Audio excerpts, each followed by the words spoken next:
নমস্কার বন্ধুরা, ময়ের হেসেলে আপনাদের সবাইকে স্বাগত।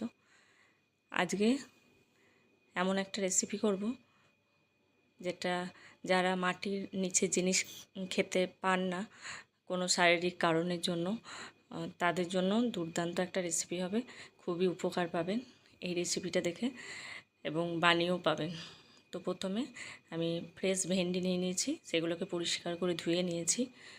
এবার ওগুলোর গোড়া আর ডগা কেটে নিয়েছি। যদি বড় ভেন্ডি হয় তাহলে 2 টুকরো করে নেবেন। আমার এখানে একই সাইজের ভেন্ডি, ছোট ছোট, তাই একটা মানে গোটা রেখেছি, গোটা রেখেছি। এবার এটাকে মেখে নেব। তো প্রথমে ভেন্ডিটাতে পেঁয়াজ, রসুন, আদা, লঙ্কা বাটা নিয়েছি, তারপর হলুদ গুঁড়ো নিয়েছি, তারপর কালারের জন্য কাশ্মীরি লঙ্কার গুঁড়ো নেব। এবার পরিমাণ মতো লবণ নেব, তারপর 1 চামচ জিরে গুঁড়ো নেব, 1 চামচ ধনে গুঁড়ো নেব,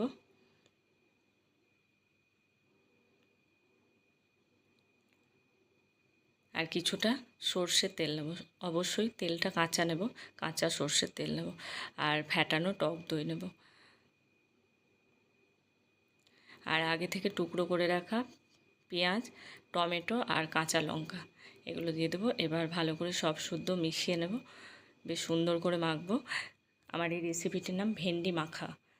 অবশ্যই বানিয়ে দেখবেন। এত অল্প উপকরণ দিয়ে এত চটজলদি রান্না, খুব অল্প সময়ে এটা হয়ে যায় এবং সমস্ত উপকরণ আমাদের হাতের কাছেই থাকে, বাড়িতেই থাকে এবং এত টেস্টি। অবশ্যই বানিয়ে খাবেন, গরম ভাতে খুব ভালো লাগবে। এবার একটা কড়াই নিয়ে নিয়েছি, তো ওতে খুব সামান্য 1 চামচ মতো তেল নিয়েছি, তাতে জিরে ফোড়ন দেব। জিরেটা একটু ভাজা ভাজা যেই হয়ে যাবে, মানে জিরে থেকে ভাজার যে একটা গন্ধ সেটা বেরোবে যখন, তখন যে ভেন্ডিগুলো মেখে রেখেছি, ভেন্ডিগুলো আমার ওই 15 মিনিট মতো মেখে রেখেছি। তো সেই ভেন্ডি মাখা যে মশলা শুদ্ধ, যে মশলা থেকে যে জলটা বেরিয়েছে সব শুদ্ধ দিয়ে দেবো ওই কড়াইয়ের মধ্যে। এবার ভালো করে নেড়ে নেব। ভেন্ডিটা কিন্তু আগে থেকে ভেজে রাখার কোনো প্রয়োজন নেই, কাঁচা ভেন্ডি করবেন, তাহলেই হবে। এবার ভেন্ডিটা বেশ কিছুক্ষণ কষানোর পর যে দইটা আমি দিয়েছিলাম, সেই দইয়ের বাটিতে একটু জল দিয়ে জলটা দিয়ে দিলাম। এবার ঢেকে রাখবো, ঢেকে রান্না করব। দেখুন অনেকটা জল বেরিয়ে এসছে, এবার একটু নেড়ে নেব।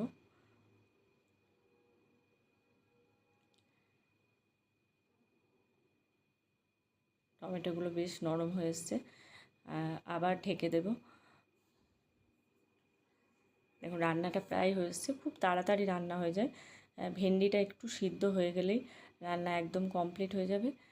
আর আমি এখানে চিনি ব্যবহার করিনি, যেহেতু যাদের ডায়াবেটিস আছে তাদের জন্য রেসিপি, তো আপনারা চাইলে চিনি ব্যবহার করতে পারেন, সেটা আপনাদের পছন্দের। এবার সব শেষে লেবুর রস দিয়েছি, এখানে আপনারা লেবুর রস বাদ দিয়ে আমচুর পাউডারও দিতে পারেন।